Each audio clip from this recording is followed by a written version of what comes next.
Ok, muy buenas noches a todos los hermanos. Espero que todos se encuentren muy bien, disfrutando siempre de la comunión de los hermanos, también disfrutando en familia.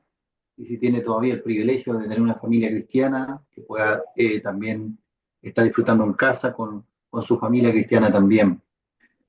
Y también disfrutar para reunirnos y aprender un poquitito, gozarnos en torno a la palabra de Dios, al ser edificados en ella. Así que para mí ha sido un momento, estos martes que he estado con ustedes, han sido momentos muy reconfortantes, muy alegres de poder tener comunión con ustedes también. Más aún que también les conozco, he estado presencialmente con ustedes, así que ha sido bonito estar compartiendo acá. Así que hoy día me propuse dejarles un incentivo de seguir leyendo Colosenses. ¿Bien? Así que vamos a hoy día a dar un salto, vamos a avanzar un poco para no terminar el capítulo uno, sino que lo terminen ustedes en sus casas. El capítulo uno es bien extenso de Colosenses, tiene 29 versículos. Así que hoy día vamos a dar el inicio del capítulo 2 de Colosenses. Quiero invitarlos a leer, hermanos, Colosenses capítulo 2, específicamente el versículo 8 al 10. Colosenses 8 al 10. Y antes de leerlo, es interesante notar, hermanos, que en todas las epístolas, en todas las cartas apostólicas del Nuevo Testamento, siempre en todas esas cartas se refleja el asunto más importante que el autor quiere transmitir. Recuerde usted que las epístolas no son solamente cartas, más bien es la palabra inspirada de Dios, entregada a través de una epístola, a través de una carta, que fue emitida por uno de los Bastante. apóstoles, por uno de los servidores del Señor, y al transmitirla y al escribirla, hay una intención de parte Exactamente. del autor divino, de parte de Dios, una intención de que cuando usted la lea esa carta, usted se quede en su corazón y en su mente, se quede con alguna enseñanza fija en su corazón, una enseñanza que lo lleve a usted a seguir a Jesucristo más de cerca, ¿bien? A ser un verdadero discípulo de Cristo. Recuerde que el Señor Jesucristo le dijo a sus primeros discípulos al final de Mateo y en los evangelios, ir por todo el mundo y hacer discípulos a todas las naciones. Pero ¿cómo se hacen discípulos? Enseñándoles, pero no solo enseñándoles que guarden todas estas cosas que yo os he mandado. Eh, Así que el objetivo es entender, captar cuál es el asunto que el autor quiere transmitir al escribir su palabra, como por ejemplo una carta, una epístola. Y en Colosenses, mire, si usted aún no ha tenido la oportunidad de viajar en avión y hacer un viaje muy particular, un viaje de regreso viniendo desde Argentina hacia Chile, un viaje en avión, cuando lo haga, si es que tiene ese privilegio de venir a conocer este hermoso país de Chile, eh, usted va a tener la oportunidad de atravesar una franja muy angosta que divide ambos países geográficamente. Es la franja montañosa de la cordillera de los Andes. Y cuando usted vaya por el avión recorriendo desde Argentina hacia Chile por la ventanilla, tendrá una experiencia inolvidable que se le va a quedar grabada en su mente. Va a ver usted el ancho impresionante de la cordillera de los Andes, que se levanta hermosa cada una de sus montañas, hermosa, grande y blanca, una cadena montañosa de miles de kilómetros de extensión, muy larga, a lo largo de todo Chile y más larga que Chile. Comienza al sur de Venezuela y atraviesa con toda su majestuosidad nuestro país. Fíjese que Chile tiene más de 3.000 montañas de alta altura y todas ellas tienen nieves eternas en sus partes más altas. Pero es hermoso ver todo eso desde un avión, tantas montañas juntas, tantas nieves eternas y perpetuas allí. Pero allá hay una que es la más destacada de todas estas montañas. Todas son lindas, todas son altas, todas tienen su particularidad. Pero hay una montaña que es la más majestuosa de todas. Esa montaña se llama el Monte Aconcagua, el más alto de toda América. y el segundo más alto en todo el mundo.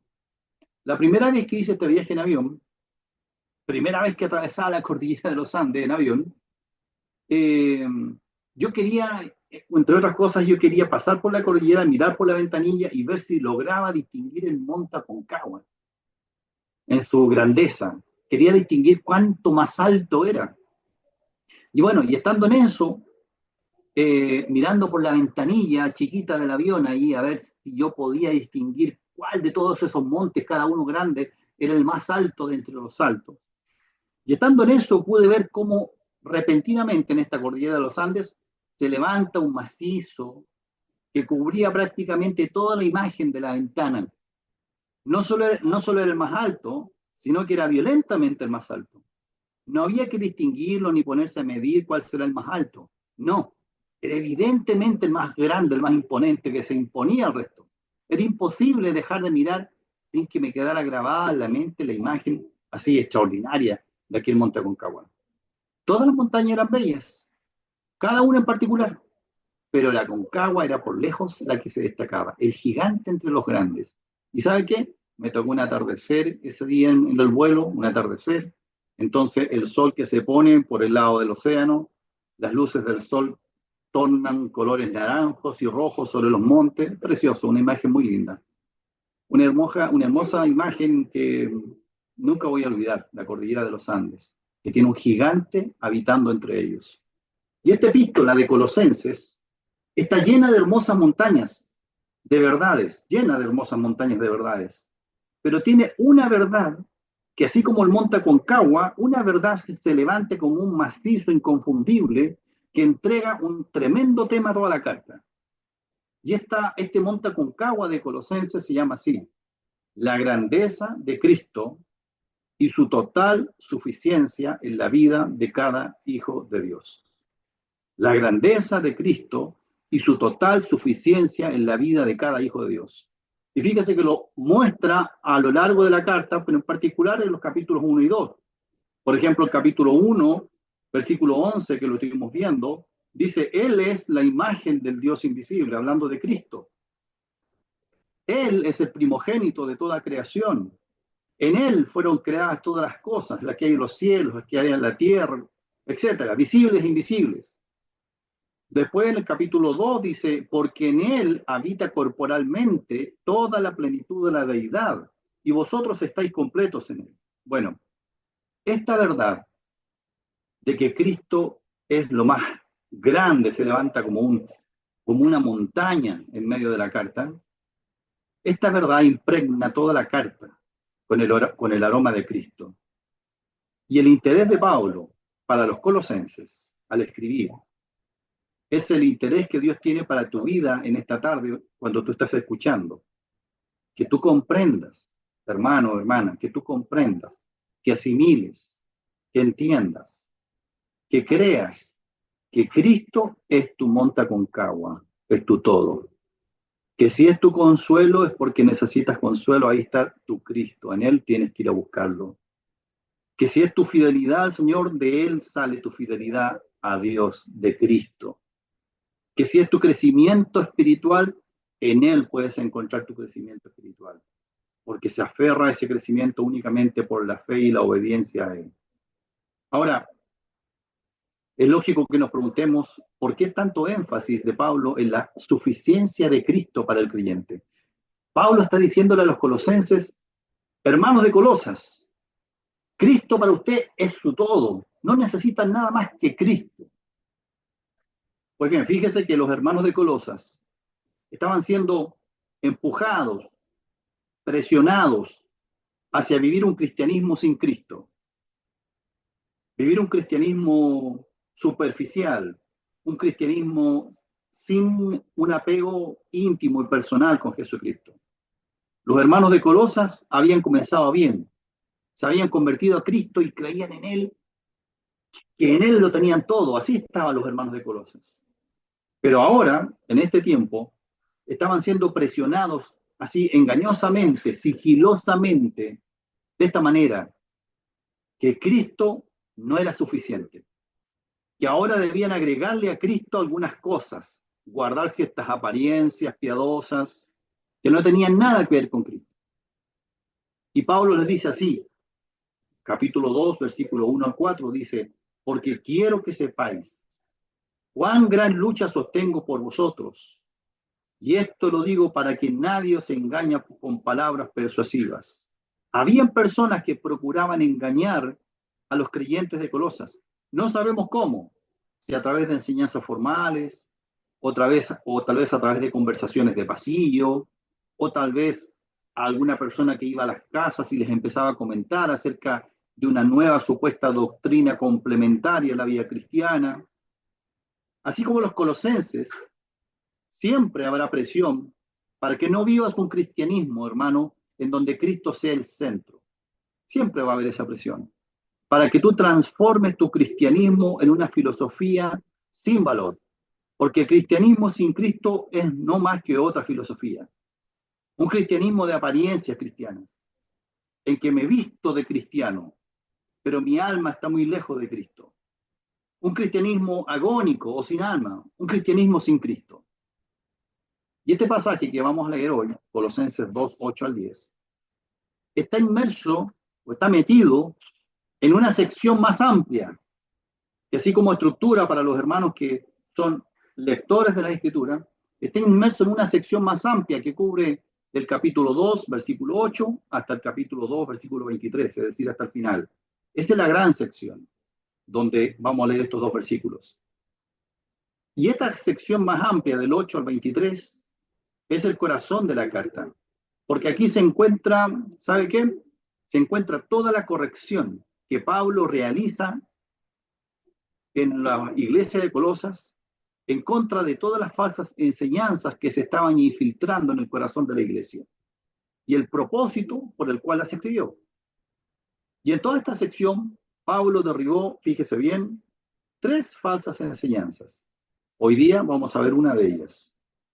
Pablo derribó en toda esta sección del 8 al 23 3 falsas enseñanzas que por la forma de escribir de Pablo ya no estaban completamente metidas en la iglesia, pero se estaban metiendo, empezando a meter dentro de la vida congregacional, pero más peligrosamente todavía se estaban comenzando a meter ya en las convicciones de los creyentes de manera individual. Estas enseñanzas cerradas, lo que procuraban era esto: no es suficiente Cristo para ser cristiano. Debe ser Cristo y algo más. No es suficiente Cristo para ser cristiano. Debe ser Cristo y algo más.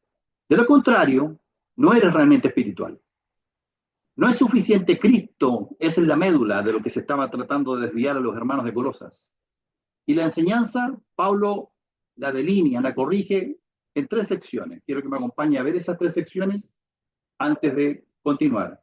Capítulo 2, versículo 8 al 10. Pero vamos a leer solamente la primera parte. Dice el versículo 8. Mirad que nadie os engañe por medio de filosofías. Es decir, la primera advertencia y la primera enseñanza torcida que estaba entrando en la iglesia era que Cristo ahora necesitaba que agregara ciertas filosofías en la vida cristiana de los creyentes, que Cristo no era suficiente. Cristo necesita filosofías, eso es lo que decían. Y Pablo lo que escribe en estos primeros 2 versículos, 8 al 10, es que Cristo no necesita filosofías. La segunda corrección está en el versículo 16. Fíjese usted cómo escribe Pablo. El primero, que nadie os engañe, versículo 16, que dice, por tanto, nadie os juzgue. El primero es, nadie os engañe. El segundo es, nadie os juzgue. ¿Y nadie juzgue de qué manera? En comida o bebida, o en cuanto a días de fiesta, luna nueva o días de reposo. Es decir, esta segunda advertencia y corrección es que se le estaba procurando agregar a Cristo algo más.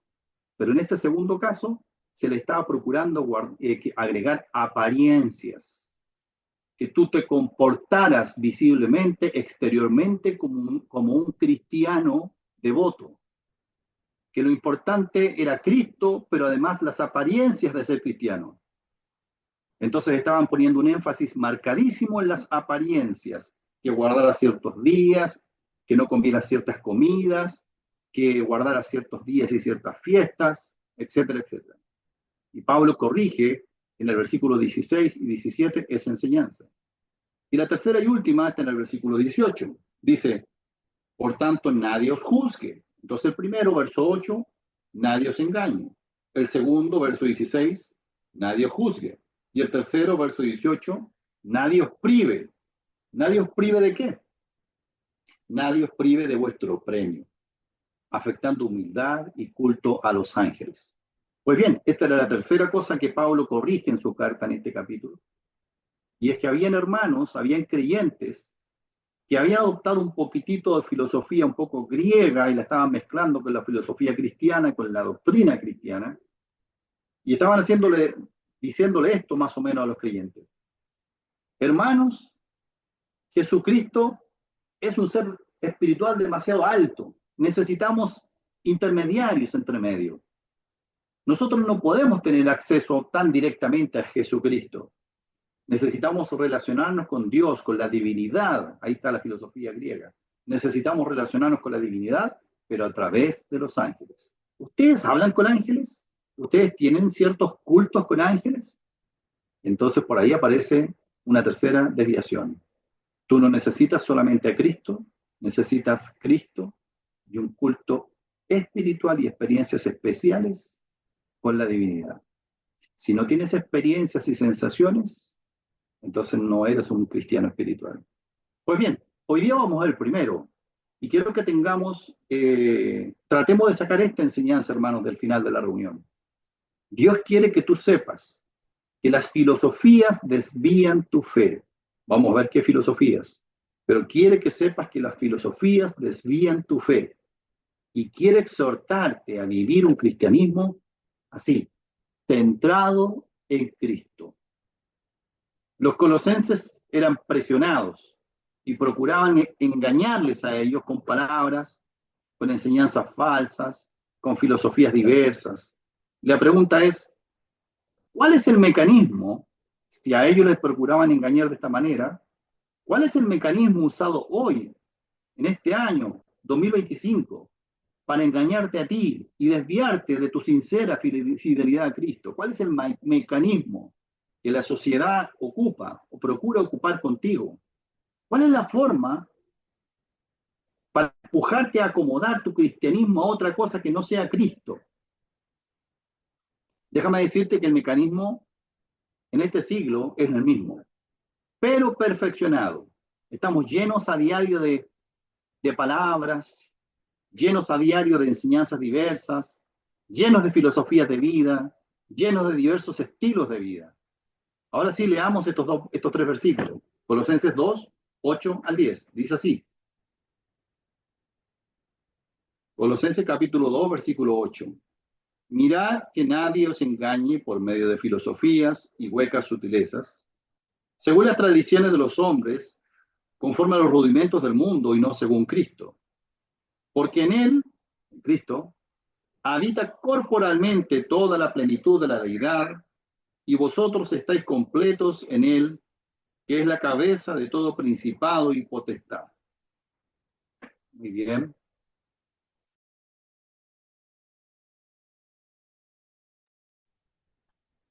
Hace unos días estábamos procurando en mi casa con mi esposa comprar aceite de oliva. En Chile el aceite de oliva está cada vez más caro, no sé en Estados Unidos. Y encontramos una muy buena oferta. Ustedes saben que el precio de este aceite ha subido por mucho, por lo mismo. Mientras más valioso es algo, más tentación hay para corromperlo, mezclándolo. Y existe esa práctica de mezclar aceite de oliva con aceite corriente, venderlo como si fuera aceite de oliva y lo vendes a precio de aceite de oliva o tal vez un poquito más barato, pero es aceite de oliva corrompido. Bueno, y en casa encontramos una forma sencilla de saber si estamos comprando un aceite puro o una mezcla. Nosotros podemos meter un vasito chiquito con aceite de oliva, supuestamente puro, al congelador de su refrigerador. Que no esté congelando más allá de menos 5 grados, menos 5. Ahí ojalá tenga un refrigerador que pueda setearlo de esa manera. Y lo deja ahí unas horas, en menos 5 grados. Ese vasito con aceite supuestamente puro. Si al sacarlo después de algunas horas, ese vasito con aceite de oliva supuestamente puro, está congelado o está muy pastoso, pero no líquido, está definitivamente espeso, entonces es aceite de oliva puro. Si lo saca y está líquido todavía, y se mueve así como un líquido, y aún está líquido, solamente con un poquito más espeso, pero líquido, entonces tiene una mezcla de aceites, no es puro. Esa es una forma fácil de saberlo, ¿no? Bueno, en la vida espiritual, el creyente apasionado por Dios, aquel que ha decidido, así como dice el corito, seguir a Cristo, ese hombre o mujer creyente, que no solo es creyente, sino que ha decidido seguirle a Él y obedecerle a Él, ese creyente, Dios le entrega una exhortación. Mirad que nadie os engañe por medio de filosofías. Que no le pasen el vasito mezclado. Mirad, dice el texto que leímos, comienza así el versículo 8. Mirad, es un llamado, hermano, hermana, para que lo hagas con atención, para que estés pendiente de eso. Mirad, que revises en tu vida que no esté sucediendo esto que acaba de decir el versículo. Fíjate que lo que estás escuchando o leyendo en tu vida diario, todos escuchamos noticias, vemos televisión, vemos diversos programas de televisión, accedemos a diferentes conversaciones a través de las redes sociales, tenemos nuestros celulares que no nos cansamos de hacer scrolling. Mirad, es un llamado, que nadie os engañe. Ese es el llamado específico. Tienes que estar atento a las filosofías o estilos de vida que se te proponen a través de todos esos medios que tú ves. Ya te indica que no son los libros los que te engañan, que nadie os engañe, nadie, ahí hay una persona engañando, ¿no? No son los libros los que te engañan, sino el que escribió el libro. No son las películas los problemas, sino los que la escribieron. No son las músicas el problema, sino quienes las escriben y las cantan. No son las redes sociales el problema, sino quienes exponen ahí en esas redes sociales sus formas de vivir. No son las conversaciones, sino el que conversa contigo. Eso es lo que corrompe. Y esta expresión, os engañe, apunta a tus pensamientos. Aquí es donde te engañan, en tus pensamientos, en tus valores, esos valores que gobiernan tu vida. Quiere decir que nadie se los robe, que nadie los vacíe, que nadie los saquee, que nadie lleve cautivo sus pensamientos así. Ah, tú piensas como creyente, déjame agarrar tu pensamiento y lo dejo encerrado bajo reja y te pongo este otro pensamiento, este otro estilo de vida. Como los que conquistaban una ciudad y se llevaban presos a todos los que sobrevivieron. Que nadie se meta en aquella área de tus pensamientos donde están tus convicciones, tu fe, tus valores, tus principios. Y comienza a mezclarlos con diversas filosofías, ideas que no tienen en cuenta a Cristo. No sé si conocen el dicho, el siguiente dicho que les voy a decir. El dicho dice así: por la falta de un clavo se perdió la herradura, por la falta de una herradura se perdió el caballo, por falta del caballo se perdió el jinete, por la falta del jinete se perdió la batalla y por la falta de la batalla se perdió el reino. No sé si lo habían escuchado alguna vez. Bueno, en cierto artículo ese dicho muy conocido. Se dice de este dicho que nació debido a una pérdida de una guerra que tuvo Napoleón Bonaparte. Quien en el caballo que él montaba para una guerra había perdido una herradura. Y antes de ir a la batalla, Napoleón llevó su caballo a la herrería, pero no encontró su herrero de siempre, así que fue a cualquier herrero del camino y le reemplazó la herradura, pero le puso clavos de más baja calidad a esa herradura. Así que el pobre caballo tenía herraduras con clavos mezclados. Y en el fulgor, en el ardor de la batalla, sucedió lo que tenía que suceder. El caballo perdió la herradura. Y al perder la herradura, resbaló y provocó la caída de Napoleón, el general en jefe del ejército. Y le provocó lesiones que le provocaron la derrota. Los clavos fraudulentos de Napoleón, porque así es el engaño. Cuando mezcla poquito a poco y va reemplazando de a poquito valores y principios. parte su vida cristiana con un fervor y con principios cristianos que están alimentando su mente y su corazón, pero en el camino usted está siendo alimentada por su entorno. No digo todo lo que está en el entorno es un error, pero hay muchas cosas que están en nuestro entorno que son un error. Luego dice, y apunta este error el versículo, mirad que nadie os engañe, pero agrega y dice, por medio de filosofías y huecas sutilezas. Por medio de filosofías y huecas sutilezas. No son dos cosas, filosofías y huecas sutilezas. Son dos formas de decir lo mismo, filosofías y huecas sutilezas. Y es que no toda filosofía es mala, por el hecho simple de ser filosofía, no. Porque la filosofía, ¿sabe qué es? Es amor a la búsqueda de la sabiduría, es amar la sabiduría. Así que la filosofía por sí no puede ser mala. Más bien es aquella sabiduría, aquella filosofía que está hueca. Por eso dice, por medio de filosofías y huecas sutilezas. Aquella filosofía que está hueca, que está vacía, que además es sutil. Sutil quiere decir engañoso, que pasa suavemente sin que se dé cuenta. Es sutil el engaño. Entonces, no es toda filosofía. Es una filosofía que está hueca, que está vacía y que es engañosa.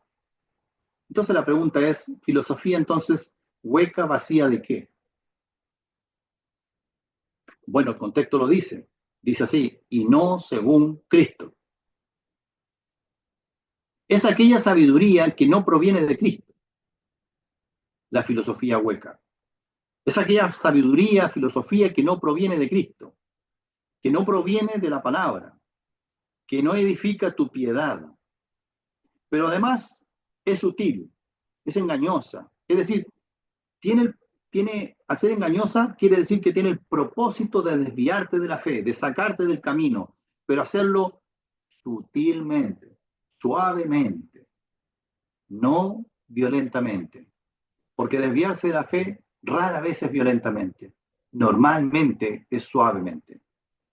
Es decir, que en tu corazón, hermano, hermana, y en tus pensamientos se mezcle poquito a poco la verdad de Dios con la filosofía sin Dios.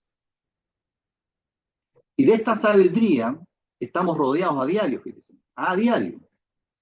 Es decir, no es que usted tenga que comprar un libro y que el libro diga filosofía anti Dios, no. Estamos rodeados a diario por diferentes medios que llegan a nuestros oídos. Son pensamientos razonables, cosas muy entendibles, cosas que usted las escucha y le hacen sentido. Están muy bien adornadas, muy bien decoradas para hacerlas atractivas sus pensamientos. Le voy a citar algunos ejemplos de filosofías que resumen en algunas frases típicas. Algunas de ellas ustedes probablemente las escuchó. Por ejemplo, una que dice así, solo se vive una vez. ¿La he escuchado? Solo se vive una vez. U otra que dice así, ¿sabes qué más? Haz lo que te haga feliz. Y otra que dice así, tu verdad es finalmente lo que importa, tu verdad. Otra que dice así, tú mereces lo mejor, así que tienes que tener esa convicción que tú mereces lo mejor. Trabaja duro, porque puedes tenerlo todo. No te limites. O, más estratégicamente, conéctate con el universo. Eres capaz de todo lo que te propongas. O, sé la mejor versión de ti mismo. Y otra más metida en el cristianismo todavía, no le debes nada a nadie. Sé tú mismo. Y un largo, etcétera, etcétera, etcétera de ideas. Detrás de esas frases y decenas o tal vez cientos de frases más como esas, hay una filosofía. Y frases como esas se escuchan a diario. Le entrego unos criterios que le entrega la Biblia para distinguirla. Áreas donde debemos estar atentos, diciendo tres según en el versículo. Mire cómo dice, según las tradiciones de los hombres, según los rudimentos del mundo y no según Cristo. Ahí hay tres según. Dos según malos y un según bueno. Según las tradiciones de los hombres son estas filosofías y huecas sutilezas. según los rudimentos del mundo y no según Cristo. Vamos con según las tradiciones de los hombres. ¿Qué son eso de las tradiciones de los hombres? ¿Qué quiere decir cuando Pablo dice que nadie os engañe por medio de filosofías y huecas sutilezas según las tradiciones de los hombres? Pues bien, son todas aquellas costumbres, tradiciones, que somos empujados los seres humanos y los creyentes inclusive a guardar o asimilar por el hecho, tradiciones que estamos obligados o empujados a guardar, por el hecho de tener cercanía con esas personas que guardan esas tradiciones o esas costumbres. Por ejemplo, con nuestros compañeros de trabajo, con nuestros compañeros de estudio, con nuestros vecinos, con nuestras familias. Y no se refiere, hermano, a costumbres externas. Me obligan a celebrar los cumpleaños. No se refiere estas tradiciones de los hombres a costumbres externas de celebración de fechas, no, como ritos, celebraciones, Pascua, Día de la Mamá, Día del Papá, Día del Niño. No se refiere a esas fiestas que la sociedad ha establecido como fiestas importantes. No se refiere a eso cuando habla de tradiciones de los hombres.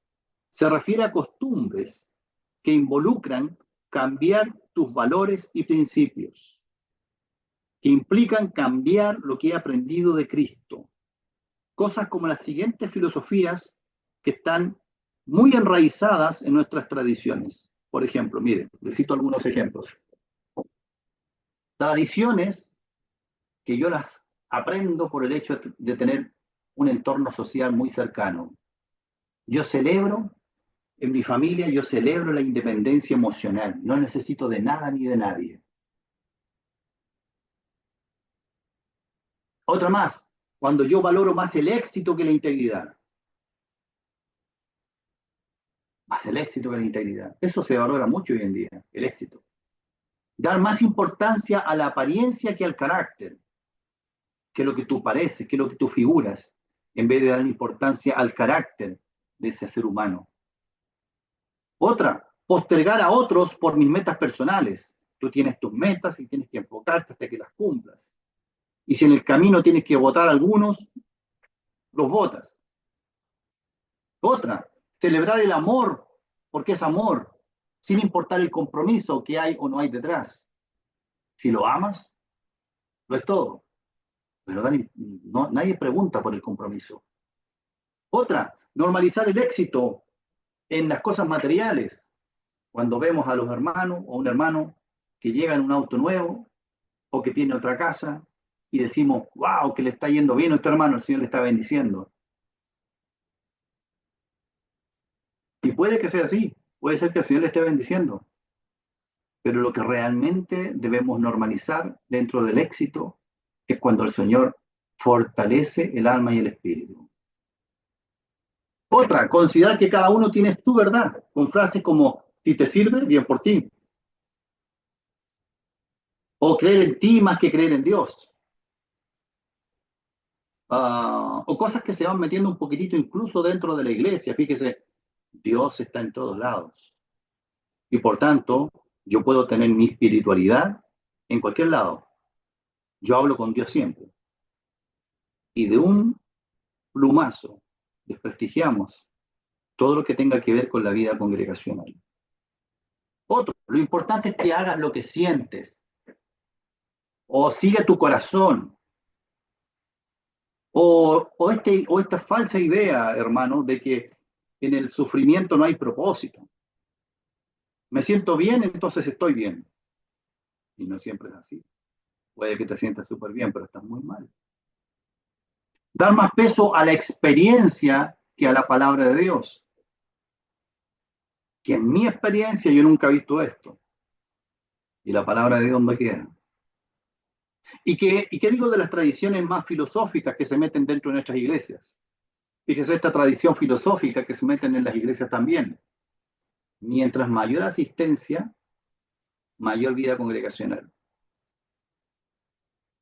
Eso no es así, pero está metido en nuestras iglesias. Hacer un buen servicio al Señor es que se vea bien, que esté bien hecho, que se note que está bien hecho. Y no necesariamente es así. La apariencia de un servicio bien hecho no implica un servicio bien hecho. Servir al Señor es que todo resulte bien. Hay eventos organizados de manera extraordinaria, pero no necesariamente han sido hechos para el Señor. Salió todo muy bien organizado, el Señor se agradó de esto. Hacerlo como el Señor es principalmente hacerlo ordenado. La reverencia se muestra esencialmente por fuera. Otro, la iglesia funciona prácticamente sola. Me congregue yo o no me congregue, la iglesia funciona igual. Ahí siempre estará. Otra filosofía. Mayormente no estoy sirviendo al Señor, pero eso no tiene ningún impacto en mi vida congregacional. Aunque yo no sirva al Señor, no hay impacto en mi vida congregacional. Esa filosofía humana. Puedo postergar mi vida de servicio y adoración, total a nadie le afecta. Si yo no adoro corporativamente en medio de la iglesia un domingo, dos domingos, tres domingos, a nadie le afecta. Esa es una filosofía no bíblica. Mi ausencia en la vida congregacional no tiene consecuencias para mi vida, ni para la vida de la iglesia. También es falso y es una filosofía. En fin, hay una cantidad de filosofías y tradiciones que nuestro entorno social más cercano nos mete en nuestro cerebro y en nuestro corazón y que tenemos que revisarlas, porque son huecas filosofías que no nos permiten vivir un cristianismo auténtico. Lo segundo dice, según los rudimentos del mundo. Eso lo diferencia de las tradiciones de los hombres y ahora coloca los rudimentos del mundo. Y los rudimentos del mundo son más bien, a diferencia de las filosofías, perdón, de las tradiciones, los rudimentos del mundo son más bien filosofías humanas, que no están en mi entorno familiar, de amistad más directo, del cual yo aprendo, no. Estas son rudimentos, no son tradiciones. Son filosofías con las cuales nuestra sociedad, nuestro mundo se mueve, están como los fundamentos del mundo, los rudimentos del mundo. Son aquellas filosofías a las que estoy expuesto por el puro hecho de vivir en este mundo. Por el hecho de vivir en este mundo estoy expuesto a estos rudimentos, por lo cual la sociedad está construida y debo moverme de acuerdo a sus reglas. Demasiadas veces no nos damos ni cuenta, pero nos estamos moviendo de acuerdo a los rudimentos del mundo, que es parte de cómo los cimientos de cómo funciona la sociedad. Por ejemplo, fíjese usted que cuando usted sale a la calle, cada día a su trabajo, a su actividad, cada día en la mañana, tal vez, usted no se da cuenta, o a lo mejor sí, pero es probable que no se dé cuenta, que Dios no está considerado en la vida pública, en la vida de la calle. No está considerado mayormente. Ni cuando me traslado en metro o en auto o como sea que me traslade, ni cuando yo compro algo en la calle, ni cuando vendo. No existen mayormente letreros recordándome un texto de la palabra de Dios en la vía pública, por ejemplo, o en el metro de su ciudad. No aparecen en los parlantes del metro principios bíblicos a considerar para que usted se conduzca en la sociedad de acuerdo a esos principios bíblicos. Eh, no existe eso. Algo en la vía pública que le recuerde de Dios y de su palabra. Me recuerdo una vez, yo viajando a la universidad, hace algunos años atrás, iba sentado en el bus, en el asiento de adelante del bus. Yo iba un poco preocupado porque tenía una prueba, un examen que rendir. Entonces, pensando en esto, justo miro hacia adelante, por la ventana de adelante del bus, porque yo iba sentado en la primera fila, y vamos detrás de un camión grande. Y por coincidencia miré la patente, la matrícula del camión, y la matrícula del camión eh, parten con tres letras, y después siguen números. Y las tres letras eran estas, O, R, A. Yo justo leo eso. Y yo estaba tan preocupado y dije, ¡hora! Y dije, oh, el Señor me está recordando que yo, en vez de estar preocupado, debo orar. Bueno, No hay en la vida pública, hermanos, algo que nos recuerde de manera sistemática, habitual, nos recuerde del Señor. La sociedad donde vivimos no está construida para recordarle a las personas que caminan a diario, no está construida para recordarles acerca de Dios, acerca de su palabra, acerca de la comunión con Dios. No, no está construida así. Es muy raro encontrarse con algo. ¿Por qué? Porque los cimientos de la sociedad no están basados en Dios. Sus cimientos no son de Dios. Otro aspecto de nuestro entorno también, que está hecho pensando en el hombre. Nada está hecho pensando en alguien más que no sea el hombre. Las calles, las casas, los edificios, las comidas, los puentes, los autos, los horarios, los asientos, todo, absolutamente todo, está construido pensando en el hombre, en cómo le hacemos al hombre la vida más cómoda. No nos encontramos que hayan cosas abundantemente para algo que no sea el ser humano. Estamos tan acostumbrados a eso que no nos damos cuenta que la filosofía rudimentaria, los rudimentos de este mundo que hay detrás, es que no es Dios el centro, yo soy el centro. Yo soy el centro de esta sociedad, yo soy el centro de la sociedad, cómo se mueve y cómo vive. Todo está construido para mí, el ser humano. Un tercer aspecto en la cultura de los rudimentos de este mundo es la cultura de lo pragmático. Está muy marcado eso. Si sirve, entonces bueno. Lo importante es que sirva. No si la cosa es virtuosa, no si el asunto es verdadero. Es decir, la filosofía imperante es que los valores no son tan importantes. Lo importante es lo pragmático, lo útil.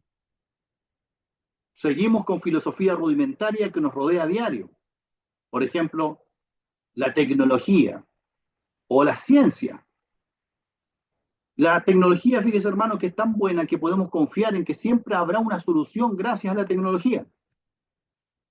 La ciencia está tan avanzada que si la ciencia lo dice, entonces es verdad. Y la filosofía que está detrás de estos dos conceptos es la ausencia de la confianza y dependencia de Dios. Empezamos a depender cada día más de la tecnología y a confiar cada vez más en la ciencia para nuestro día a día. Y la confianza y la dependencia de Dios cada día más ausente. Por eso dice, y no según Cristo. Y es interesante notar en esta expresión, no según Cristo. Así dice el texto. Al llegar a ese punto, la Biblia nos dice así, fíjese, nos dice no según la doctrina de Cristo. Dice así, no según Cristo. O tampoco podría haber dicho, y no según los mandamientos de Cristo.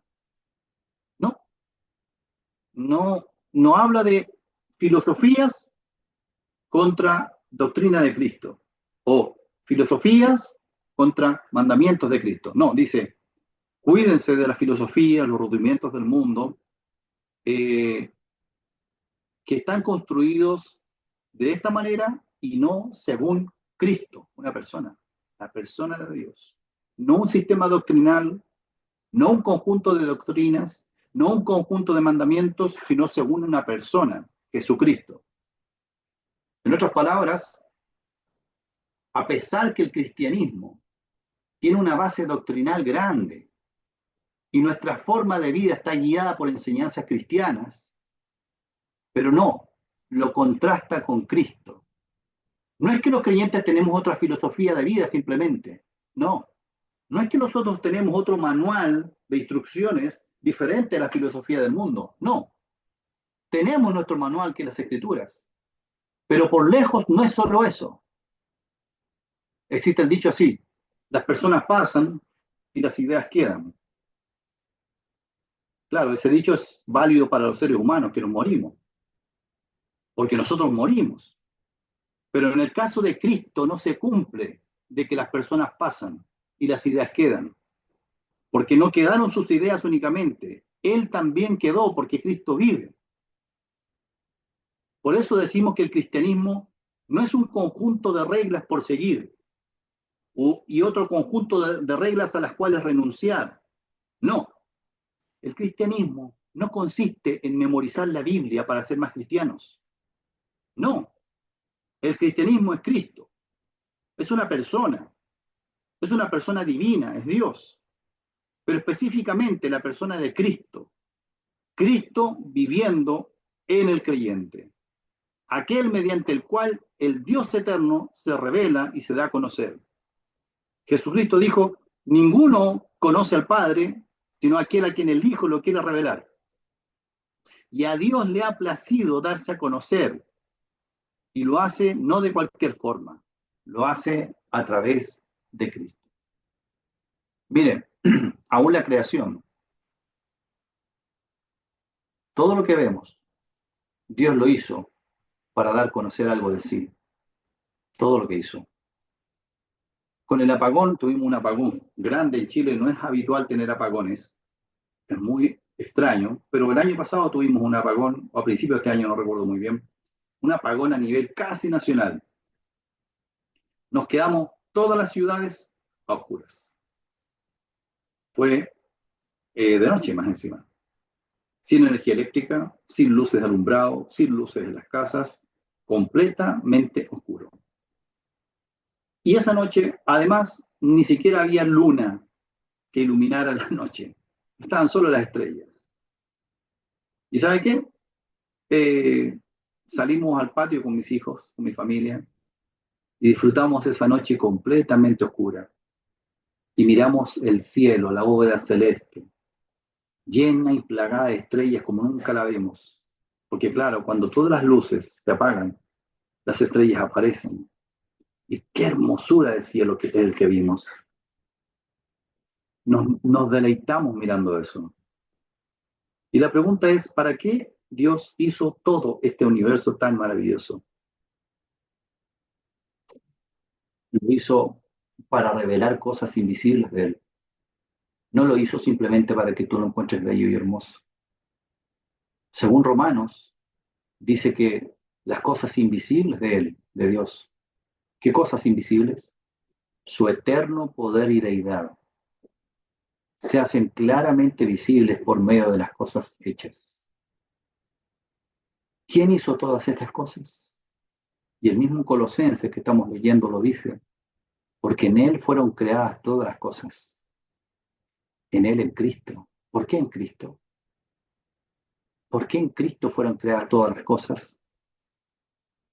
Porque es Cristo, dentro de la Trinidad, el encargado de revelar a Dios a la humanidad.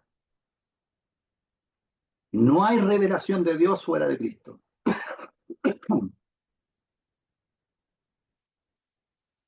Y Cristo no se ha detenido, no ha parado su obra reveladora de Dios.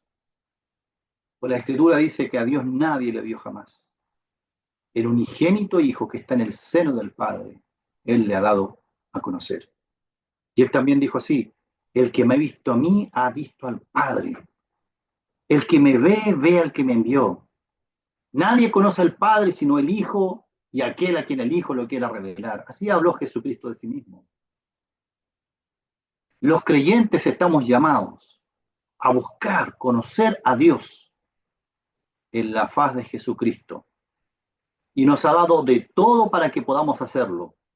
Nos salvó, nos perdonó, nos reconcilió, nos dio su Espíritu Santo, nos dio su naturaleza, la nueva naturaleza en nosotros, nos dio la mente de Cristo. Y este versículo 8 es una invitación a conocer a Cristo en tu vida. ¿Qué es lo que continúa diciendo el versículo 9? Dice así, porque en Él, ¿quién es Él? Jesucristo. Esto no es simplemente una frase teológica, hermano. Es una invitación tremenda, una invitación tremenda que hace Pablo. ¿Y qué digo, Pablo? ¿Qué hace Dios? Que le hace Dios al creyente a acercarse a Jesucristo en oración, a acercarse a Jesucristo en la lectura, a acercarse a Cristo en meditando su palabra, a acercarse a Cristo escogiendo y diciendo, voy a empezar a obedecer sus mandamientos para ser su discípulo, para conocerle mejor, para hacerme cercano a Él, un obediente a sus mandamientos. Es una invitación a acercarnos a Cristo, porque en Él, en Cristo, habita corporalmente toda la plenitud de la deidad. ¿Quién es Cristo? ¿Y por qué Cristo?